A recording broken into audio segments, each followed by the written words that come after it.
Welcome to People Who Inspire. I'm your host, Mary Drelizak. My guest today is Richard McGann from Pittsburgh, Pennsylvania. He's a pioneering educator and advocate who navigates life as deafblind. I first came to know Richard at the 100th birthday party of his uncle, Art McGann. With his interpreter, he was enjoying every moment of a party he could not see or hear. I knew we had to talk more and to learn more about Richard. He's here with his interpreter, Mackenzie Ahearn. Let's meet them.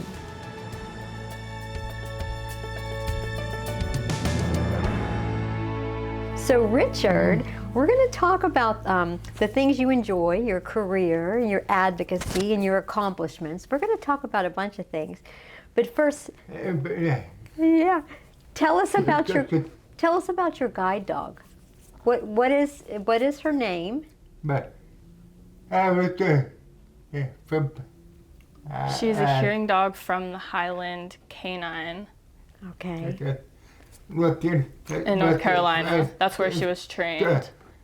She was trained as a police dog. She learned about bomb sniffing and she was trained for people with different disabilities and stuff. All right. Very good. So how does Bella help you? So when someone knocks on the door, she'll come to me, or the mailman, he'll know when the mailman comes. If the phone rings, she'll come to me. Does the phone light up, or she hears it, or that's what's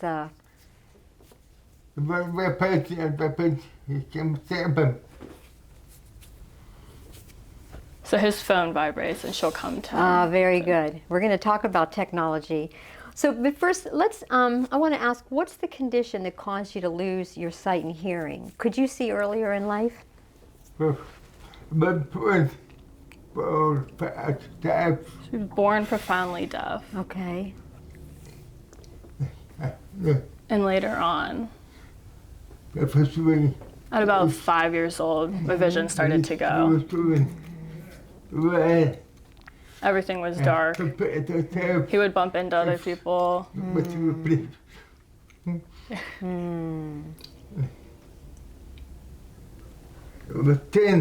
And later, at about 10 years old, asked the doctor what was wrong with my eyes. And then his father encouraged the doctor to tell him. Reticulous. Okay. But you is it Usher syndrome? First, yeah. At 10 years old, I learned. And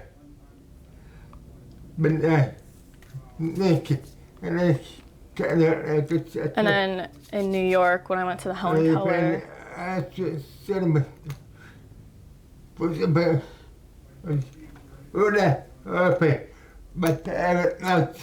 he learned that Usher's was related to RP, and that caused the hearing loss and everything. Okay, very good. So you had some sight for a few short years.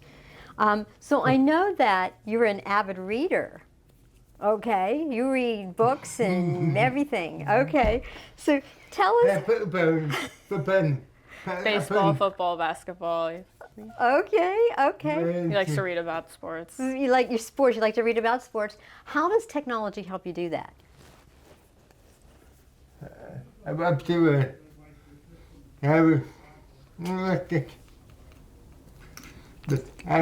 Yeah, technology has improved with the iPhone because his iPhone's connected to his. Okay.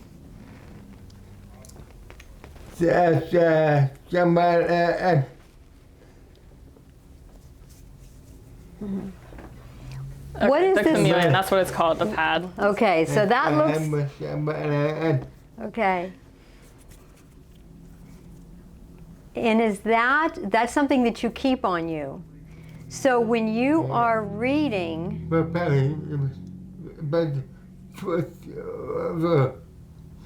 It also does a voiceover effect. It connects with the iPhone on the voiceover effect.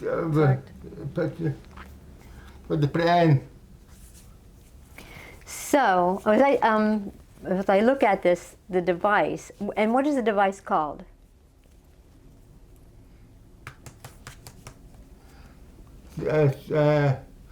Braille display.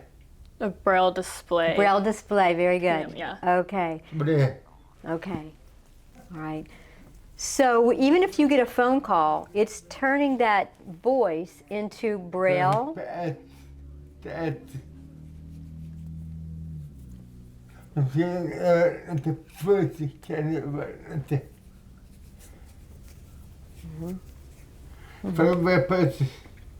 get a vibrates. call, it'll vibrate, yeah. Okay, very good. If you have a call, it vibrates. And so let's go back to your reading. So how do you read, and how does this device help you read?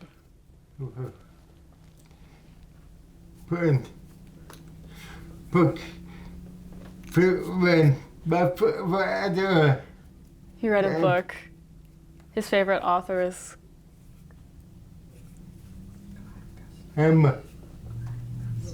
Clive Custer.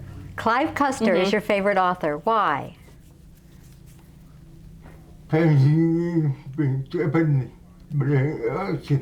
So he talks about the ocean a lot. Very history-based. It's related to the government positions like CIA and stuff like that. Very good. Things that interest you. All right, very good. That's awesome. So I understand that you also love to cook and do laundry. Now, I know people love to cook. Yeah, I get it, but not everybody loves to do laundry. How do you do this? When I grew up, my mother taught me when I was 5 years old. She taught me how, and I learned then. Your mom taught you how to do laundry and cooking when you were 5. And then he would help her go, but yeah. Nice. Okay, very good. All right, so you're able to do that now. Oh, and you love going to movies. Yes? Yeah. Okay. Going to the movies, he enjoys. He has 2 interpreters.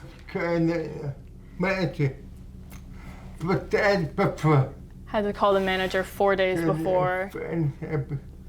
So they were able to find interpreters. They would give time to find interpreters for him. Very good. And so it takes 2, it takes 1 on each hand to do the tactile interpreting at a movie. Is that right? Yeah, and they take turns 20 minutes. Yes. Each. Okay. Now, what are they describing to you through sign language about the movie? So what the actors are saying and then what's happening, like a scenic visual kind of thing. Wow. So is one telling you on the left side what the actors are saying and the other one's telling you what the scene is?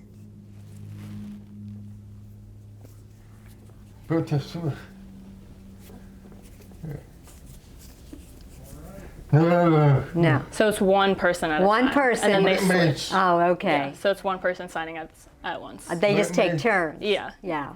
Okay. Very good.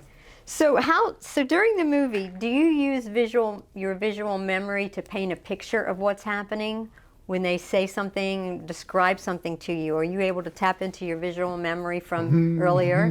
Good. Good. Okay. Yes. And when when you're in a movie theater, there's a lot of reverberation with a sound. It's loud and there's vibration. Are you able to pick that up? Okay. And does that help you with the sound of the music? Yeah. Okay. Very awesome. Very awesome. Okay. Now I know you love to travel. So where do you go?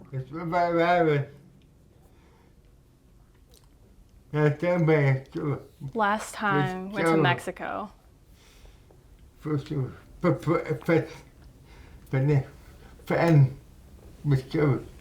it was fun to look around. And I love history, learning about the culture. Okay. And I also went to Hawaii. That was fun. Wow.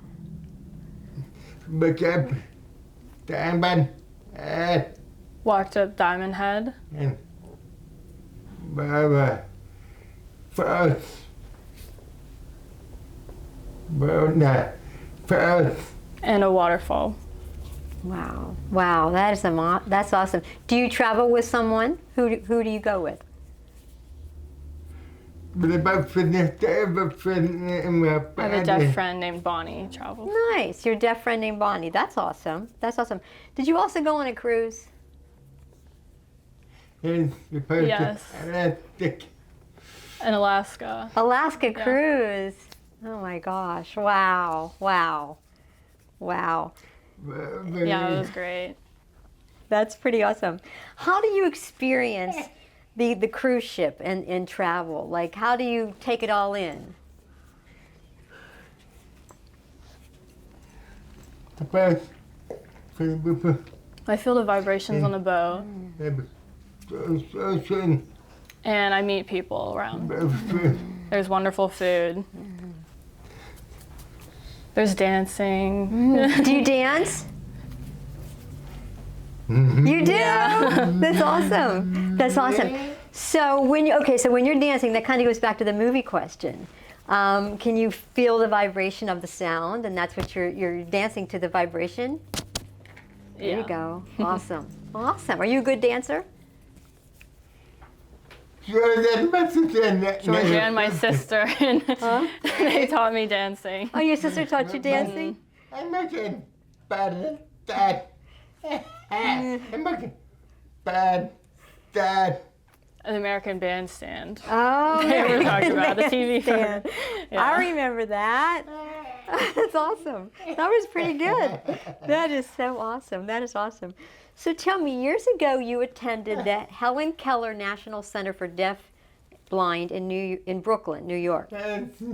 Tell me about your time at the Helen Keller Center. What did you learn? A lot of things. It was my first time. The deaf-blind world. It was 51 years ago. He learned a lot about the challenges that they faced. And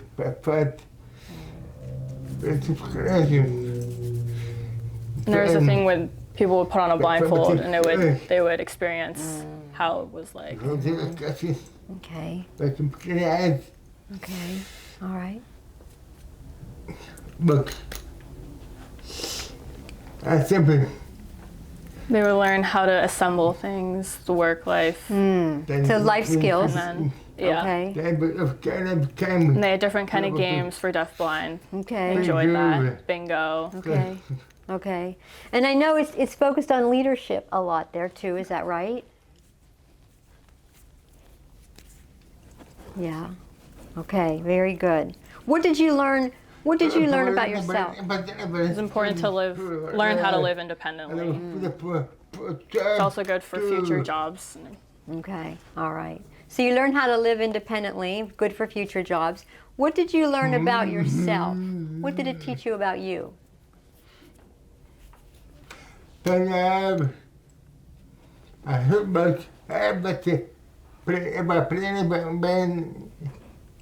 I watched the lives of many different deaf-blind people.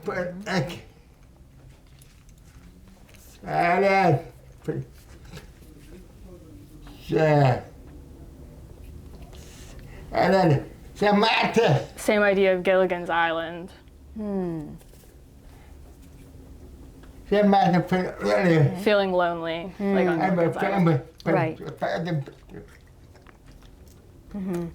There's family, but I didn't want to bother them, so I kind of felt lonely. And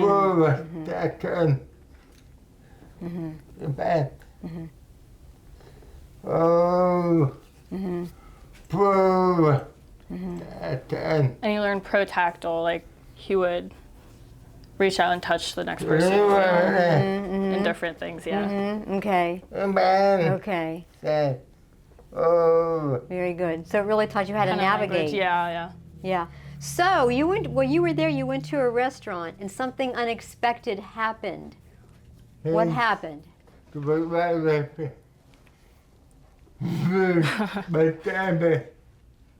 One time in the morning, but I knew where the best breakfast place was.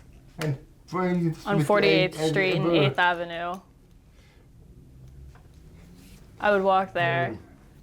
And then when I sat down, the woman gave me the menu. I was looking at all the food things. And there was a man that came in, looked over.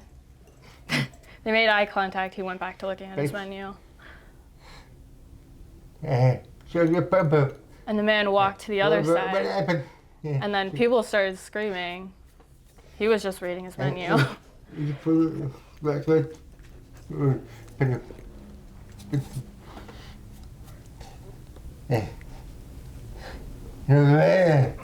There was stuff going on behind him. He didn't know what was going on. But later, someone from the kitchen pulled him, and he ran into him.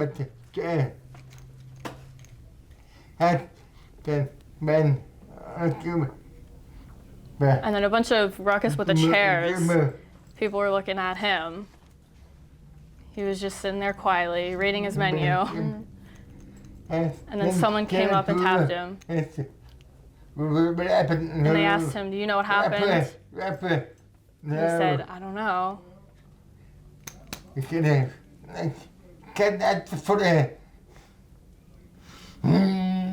told him there was a gun on the floor. Okay. There was there was a gun on the floor, yeah. A gun on the floor? They told him there was a gun on the floor.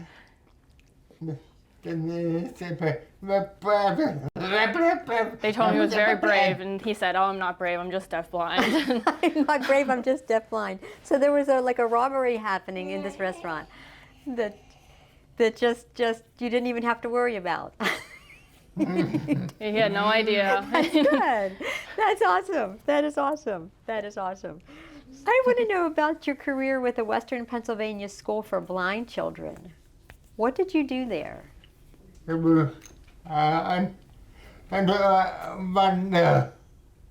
worked as an intervener. Do you know what that means? No, I don't know what an intervener is. What does an intervener do? It's the same job as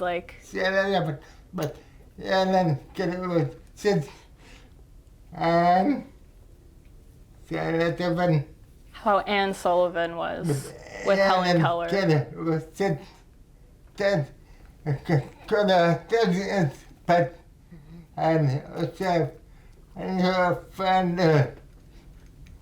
Helen Keller would interact, and they would tell her what she looked like and everything. So the intervener helps the person understand what's happening, just kind of like which we're doing. Yes. Okay. Yeah. Excellent. Excellent. All right. I'm going to list a number of your accomplishments right now. Okay. Years ago, you were the first deafblind student to attend the Community College of Allegheny County, and would later teach sign language sign language interpreting there, as well as at the University of Pittsburgh. You're the founder of the Pittsburgh Deafblind Lions Club, the first of its kind in the world. You founded the Western Pennsylvania Association of Deafblind. Yeah. In 1992, you received the Jefferson Medal, and in 2016, you received the United Way Trailblazer Award. Wow. Okay. The work you've been recognized for seems to be focused in your pioneering efforts in advocacy. You sat on the Allegheny County Task Force for Disabilities. What did you do there? So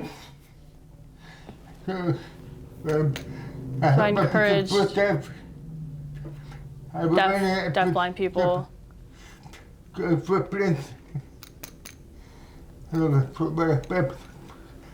For people with wheelchairs as well. Mm-hmm. People didn't understand.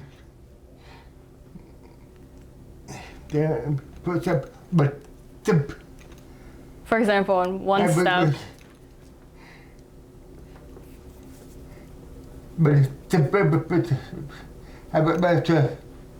people in wheelchairs, how they could get up because there would be a step.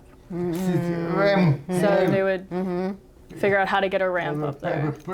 Also in the bathrooms, they would set up ramps for more accessibility.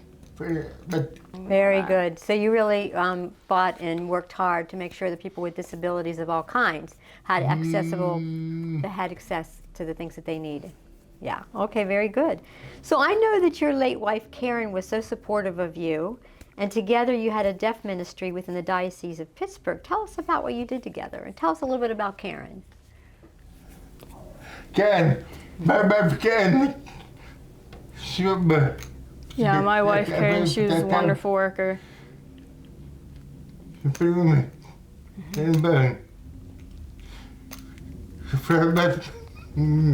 She fell in love with me. Yes.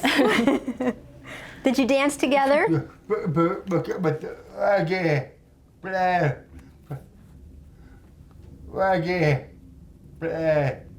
And she worked with Rocky Blair as a personal assistant for 8 years. She was Rocky Blair's personal assistant. For 8 years. For 8 years. Good. And also Rocky's son. My wife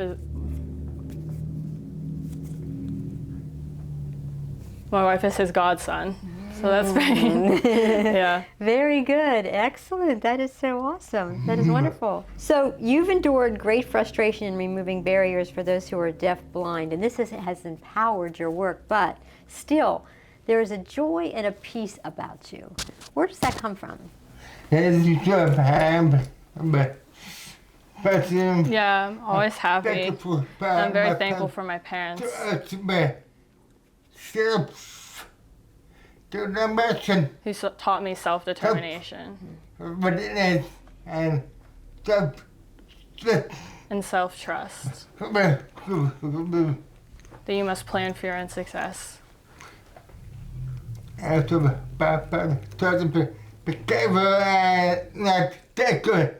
they also taught me to be a giver, not a taker. To show love and support. And I would thank God that my parents would go through with me. And I know my 3 sisters complained that I was spoiled. And I said, no. My mother's actually very strict, but yeah. They thought you were spoiled. Oh, that's awesome. So how does faith guide you? How does your faith guide you?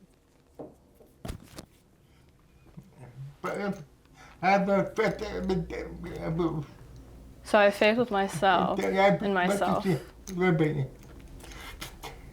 I'm thankful for my sisters who helped me, and Amy and Jim. And also my deaf friends. And they all work together to just help me. But living alone is tough. For an example.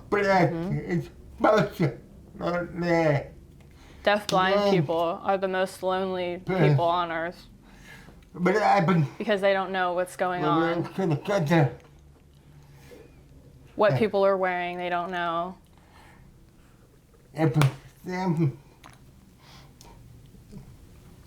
Bob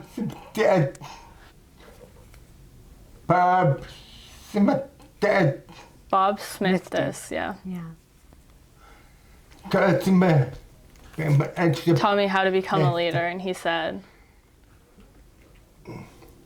blindness separates us from things. Deafness separates us from people. And everything's tough that way.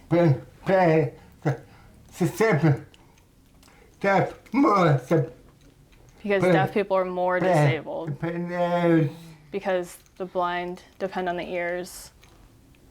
Deaf people you can see. They can see people's actions, but they just can't hear people's words.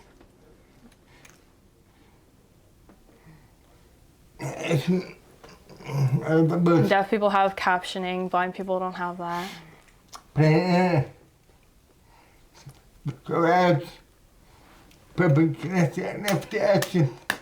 So when they go out, people can see others' actions. Blind people can't. That's it. Can't do it. But the person, for example, and it's very easy to identify a blind person because of the cane or someone walking with them and they know that they're blind. But deaf people, you can't really imagine that unless you go up to them.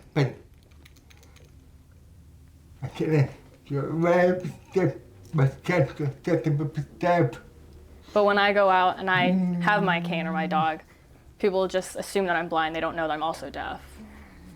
Many challenges of being deaf-blind. Well, I want to thank you for being with us today and sharing. Is there anything else that you'd like us to know about what it's like to be deaf-blind or something? I have a joke for you. Oh, a joke. Oh, good, good. Go ahead.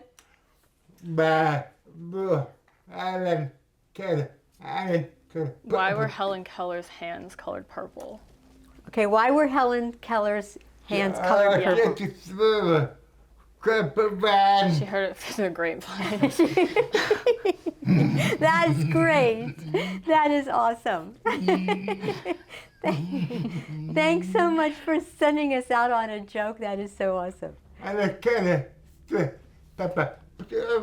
Keller said that the most beautiful thing.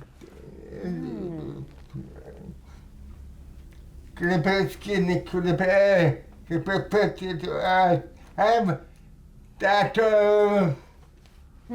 she has a tattoo. Okay. What does it say? Do you know? The most beautiful things in the world can't be seen. Okay. The most beautiful things in the world cannot be seen. They must be felt with the heart. Ah, very good. They must be touched. They must be felt with the heart. Well, I like your tattoo. That was a Helen Keller quote. And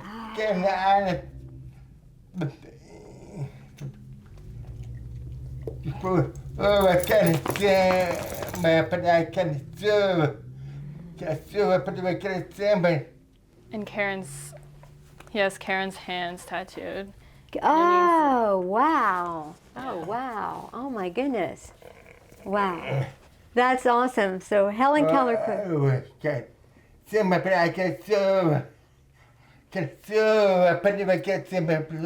the meaning is, you can see me, but I can't see you. Okay. Very good. Excellent. Two very important women attached to those arms in your life that have made a huge difference. The two women you admire most, Helen Keller and your wife, your late wife, Karen. Excellent. Very good. Well, thank you for sharing that with us today, and thank you for being with us, both of you, Mackenzie. And thank you, Richard. Yeah.